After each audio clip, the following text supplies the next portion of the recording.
어느 날 평범한 대학생인 민주는 중간고사가 끝난 후 친구들과의 술자리에서 늦게까지 놀다가 집으로 돌아오고 있었다.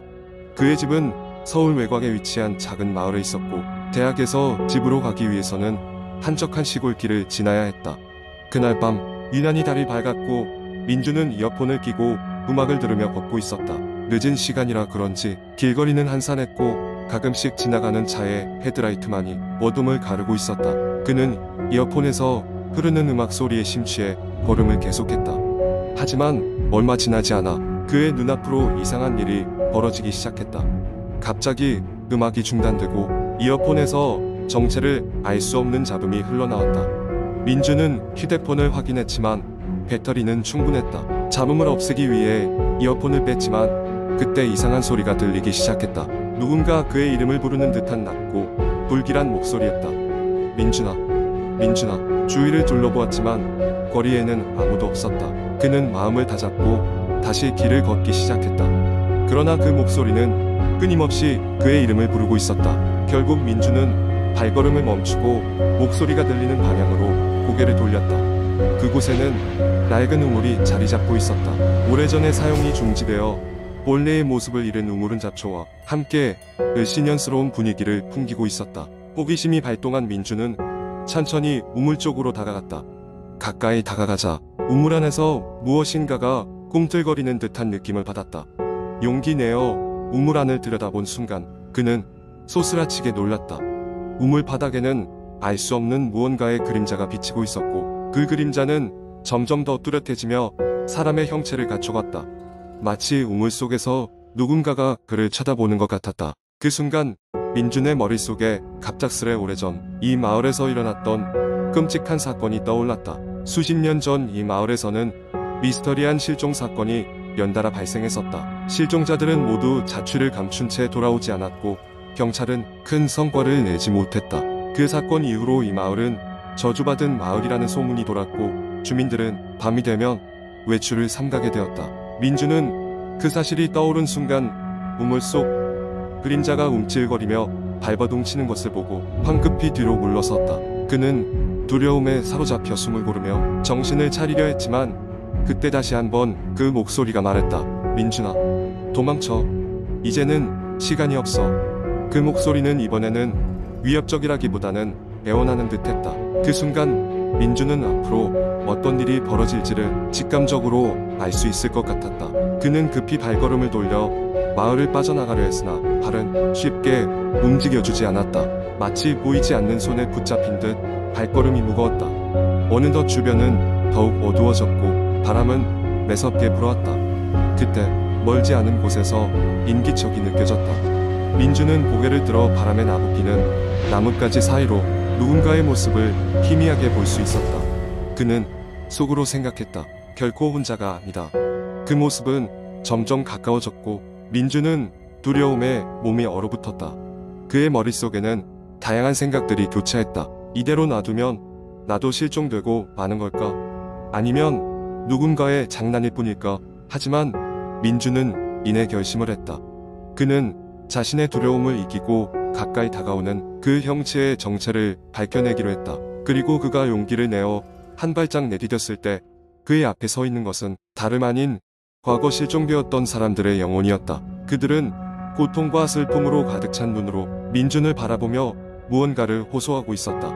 그 순간 민준은 깨달았다. 이들은 자신이 구해주길 바라고 있는 것이다. 그들의 고통을 끝내주기를 바라고 있는 것이다. 그는 그들에게 손을 내밀며 말했다. 무엇이든 할 수 있는 만큼 도와줄게. 그때서야 비로소 그 영혼들은 천천히 사라지기 시작했고 민주는 홀로 남겨졌다.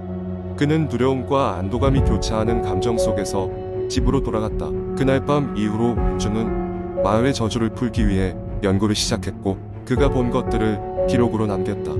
그 후로 마을은 평온을 되찾았고 민주는 오랜 세월이 지난 후까지도 그날의 경험을 글로 남겨 전했다. 그의 이야기는 여러 사람들에게 전해졌고 공포와 신비로 가득한 그날 밤의 기억은 전설로 남았다. 민주는 그 후로도 마을을 지키며 자신의 경험이 남긴 교훈을 기억했다. 그리고 마을은 오랜 저주에서 벗어나 새로운 역사를 써내려가기 시작했다. 두 번째 이야기였으나 나는 인터넷에서 우연히 한 게시물을 발견했다. 제목은 버려진 학교의 비밀이었다.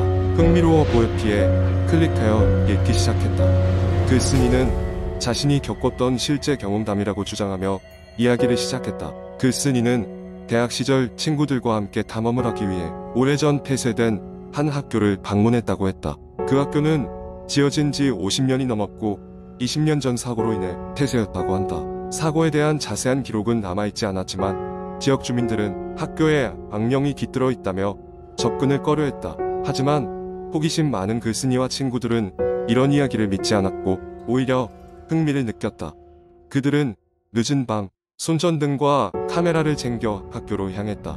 학교에 도착했을 때 그들은 폐쇄된 철문을 넘어 교정에 들어갔다. 교정은 잡초와 덩굴로 뒤덮여 있어 오랜 세월 동안 아무도 찾지 않았음을 알 수 있었다. 건물은 헤드라이트 불빛에 드러난 유령 같은 자태를 뽐내고 있었다. 그들은 메인 건물 안으로 들어갔고 내부는 어둡고 습기 찬 공기로 가득했다. 벽에는 낡고 바랜 포스터들이 붙어 있었고 교실 문은 조금씩 열려 있어 바람이 불 때마다 삐걱거리는 소리가 났다. 친구들은 흥분과 두려움을 느끼며 건물을 탐험하기 시작했다. 몇몇 교실을 지나갈 때까지 별다른 일은 일어나지 않았다. 하지만 어느 빈 교실에 들어갔을 때 한 친구가 갑자기 비명을 질렀다. 모두 그 친구가 가리키는 곳을 보았다. 교실 한쪽 벽에 손가락으로 긁어낸 듯한 깊은 자국이 있었고 새빨간 글씨로 "여기서 나가" 라고 적혀 있었다. 모두가 소름이 돋았다. 그 글씨는 분명히 오래되지 않은 것처럼 보였다. 공포가 엄습했지만 그들은 이쯤에서 그만둘 수 없었다. 그들은 더 깊숙이 들어가 보기로 결심했다. 갑자기 건물 전체가 쿵쿵거리기 시작하며 방이 흔들렸다. 놀란 그들은 불이 켜진 한 방에서 기묘한 소리를 듣고 발걸음을 옮겼다. 그곳에는 기괴한 조각상들이 방을 가득 채우고 있었다. 조각상의 얼굴들은 고통에 일그러져 있었고 왠지 모르게 살아 움직일 것만 같았다. 그리고 그 중앙 빈 테이블 위에는 낡고 찢어진 교복을 입은 작은 인형이 놓여 있었다. 친구 중 한 명이 호기심에 다가가 인형을 만져보려 할 때 갑자기 인형의 눈이 번쩍 뜨였다. 모두가 충격에 빠져 뒷걸음질 칠 때 방 안의 전등이 깜빡거리며 꺼졌다. 캄캄한 어둠 속에서 그들은 숨도 쉴 수 없을 만큼 두려웠다. 순간 발밑에서 드르륵거리는 소리가 들렸다. 무언가가 그들의 다리 사이를 지나갔고 그들은 황급히 방을 빠져나왔다. 건물 밖으로 나오자마자 곧장 차로 달려가 도망쳤다. 그날 밤 그들은 수많은 악몽에 시달렸다. 이후로도 며칠 동안 이상한 일들이 계속됐다. 가구가 혼자서 움직이는가 하면 알람 시계가 이상한 시간에 울리기를 반복했다. 이 인터넷 글을 읽은 많은 사람들은 그것이 단순한 이야기일 뿐이라고 생각했다. 그러나 일부는 진실일 수도 있다며 해결을 직접 찾아가기도 했다. 그곳에서 실제로 이상한 경험을 했다는 후기도 간간히 올라오곤 했다. 나는 그 글을 다 읽은 후 차마 사실 확인을 위해 그 장소를 직접 방문할 용기가 나지 않았다. 인터넷에 떠도는 공포 이야기가 그저 이야기일지 아니면 진정한 경험담일지 판단하기란 쉬운 일이 아니었다. 그러나 그날 이후 나는 온라인에서 무분별한 호기심은 경계하기로 마음먹었다. 세 번째 이야기. 한국 인터넷에는 다양한 공포 이야기가 많이 돌아다니지만 그 중에서도 가장 흔하게 볼 수 있는 유형 중 하나는 귀신이 나오는 아파트 이야기입니다. 서울 변두리에 위치한 어느 낡은 아파트 단지가 있었다. 그 아파트는 지어진 지 수십 년이 넘었고 대부분의 세대가 비어 있었다. 살고 있는 사람들도 거의 없었고 주변 환경은 을씨년스럽게 변해갔다. 이곳에는 오래된 도시 전설이 하나 있었다. 새벽 2시가 되면 5층 계단에서 빨간 원피스를 입은 소녀 귀신이 나타난다는 소문이었다. 그녀는 오랫동안 이곳에 떠돌아다니며 운이 나쁜 사람에게는 공포의 체험을 안겨준다고 했다. 정민은 친구들과 기묘한 경험을 찾는 것을 좋아하는 대학생이었다. 어느 날 친구들과 함께 그 아파트가 소문소 이야기의 무대라고 알게 되면서 호기심이 생겼다. 정민과 친구들은 소문을 확인하겠다며 그 아파트를 찾아가 보기로 했다. 그날 밤 그들은 아파트 앞에서 만났다. 날씨는 쌀쌀하고 바람 소리도 이상하게 윙윙거리며 불안한 공기를 자아냈다. 정민과 친구들은 플래시라이트를 준비하고 아파트 안으로 들어갔다. 아파트 내부는 예상대로였다.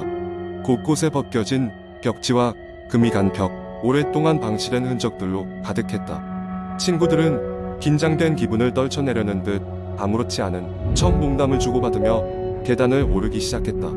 5층에 도달했을 때 그곳은 특별히 더 차가웠다.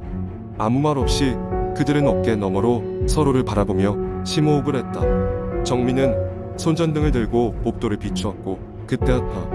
복도 끝에서 무언가 빨간색 못자락이 눈에 들어왔다. 처음에는 잘못 본 줄 알았지만 점점 더 가까이 가자 그것이 분명히 사람의 형체임을 알 수 있었다. 빨간 원피스를 입고 긴 머리를 늘어뜨린 소녀가 무표정한 얼굴로 서 있었다.